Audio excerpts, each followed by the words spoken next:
টাকা আছে দিবা ভাড়া সমস্যা নেই আর আবার এটা জানা তো অনেক যা দিয়ে গেল যে দিগা উপরে উপরে আছে দিদি হ্যাঁ দিদি উপরে মনে হয় দিদি তো উপরে বাসায় আছে ছুটি না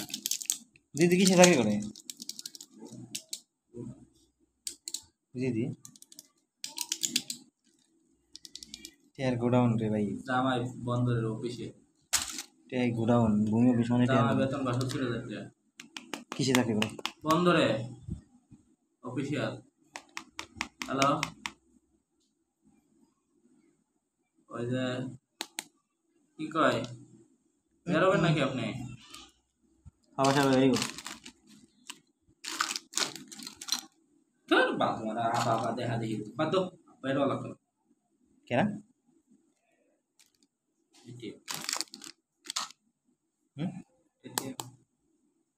কোন আপা আপা এটিএম আবার আপা আপা করবে ও তো বাইরে ওই দিক দিয়ে থাকতো আবার